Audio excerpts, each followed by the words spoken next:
L'histoire que je vais vous conter aujourd'hui, elle m'a été contée à moi par une de mes tantes. Euh, j'ai jamais connu son prénom parce que je l'ai toujours appelé papa. Et en revanche, je sais qu'elle s'appelle Wanda. Et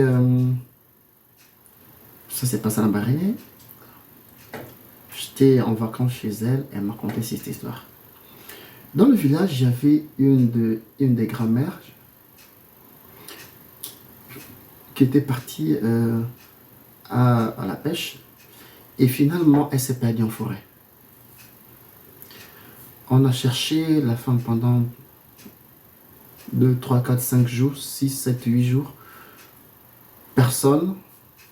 Donc ils ont conclu qu'elle était peut-être morte en forêt et puis que les animaux l'avaient mangée et puis quelque chose comme ça. Alors, pendant que tout avait été fait, funérailles, le deuil avait été porté, c'est-à-dire en Afrique, souvent, quand les gens meurent, pour marquer le deuil, il y a une vestimentation spéciale qui était mise en place. Donc souvent, c'était le noir qu'on prenait. Donc les gens arboraient le noir pour montrer qu'on était affligé. Donc on décidait de se séparer du monde actuel et de vivre son veuvage pendant une année. Et au sortir de ce veuvage, il y avait ce qu'on appelait un retrait de deuil, une grande fête, on invitait des gens. Et puis on sortait en blanc, on changeait de vêtements. Désormais, le deuil était passé, la douleur était dans le cœur, mais le deuil était passé et on pouvait reprendre une autre vie. Que s'est-il passé? La dame en question, une grand-mère à moi, elle s'appelait Komunzombo. C'est papa qui me l'a raconté.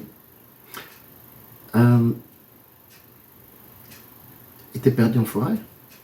Donc on a estimé qu'elle était morte. Du coup,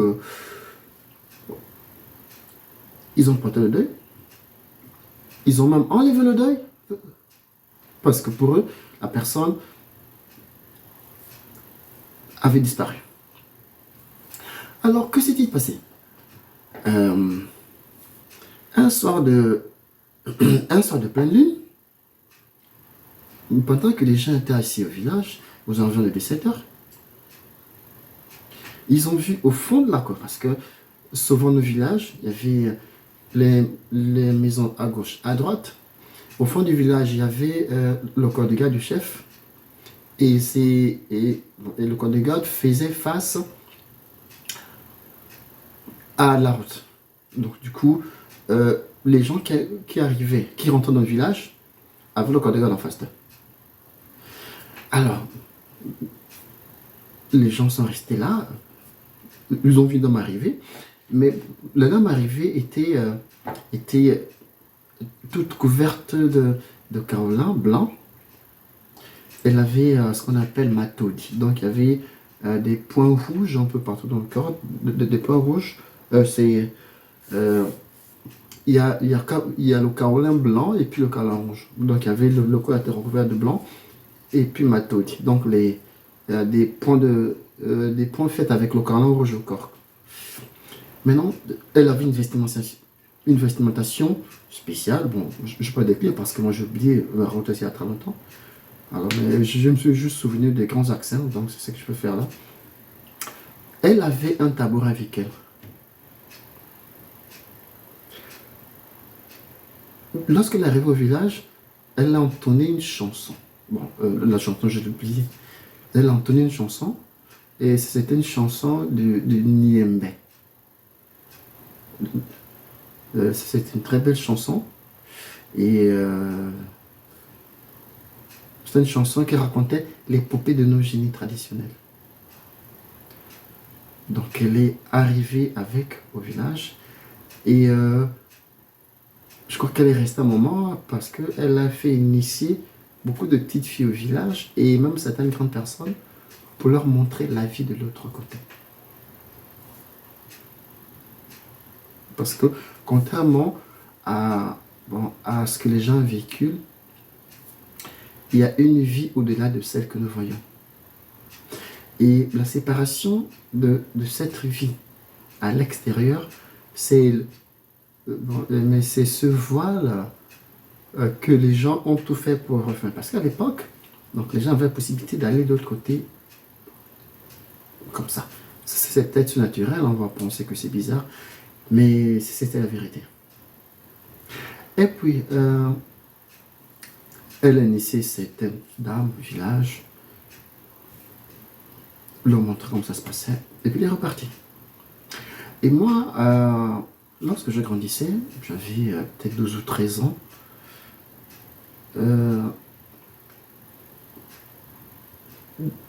ma soeur et moi, bon, ma défunte soeur et moi, et puis je crois deux de mes frères, on allait faire une partie de pêche.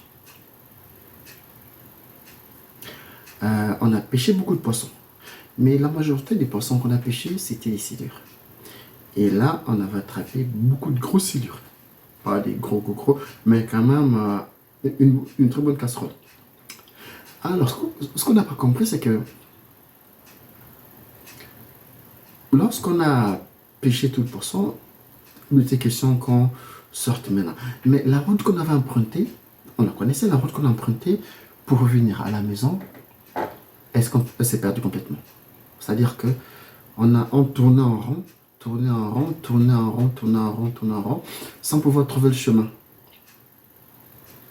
Et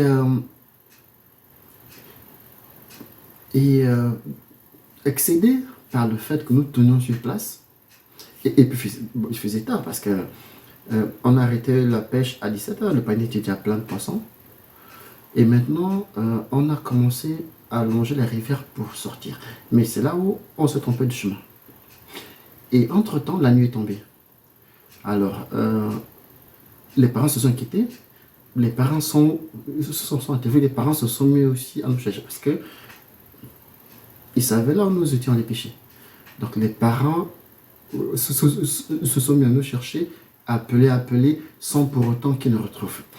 Alors, accéder dans la colère, moi je me suis dit, non, non, c'est pas possible, j'ai dit à ma soeur, c'est elle qui nous a emmenés ici, on passe constamment là. Comment on a pris la route? Elle dit, c'est cette route.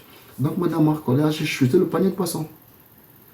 Et en chutant le panier de poissons, tout le poisson s'est renversé à la rivière. Et il nous restait qu'un tout petit panier comme ça, qui était avec ma petite soeur aussi, qui était restée avec ma petite soeur, un tout petit panier. Et c'est là où, après avoir shooté le panier de poissons, les poissons sont repartis dans l'eau. On a aperçu une lumière qui est en train d'arriver et des gens qui nous appelaient. On a dit, oui, nous sommes ici. Maintenant, le temps d'aller prendre le panier de poissons, le panier, il était vide. Les poissons étaient dans l'eau. On a retrouvé le chemin. La vie, elle est surnaturelle. Respectons notre vie, notre terre. Respectons tout ce qui fait de nous cette particularité. Marcel Hugues, merci beaucoup.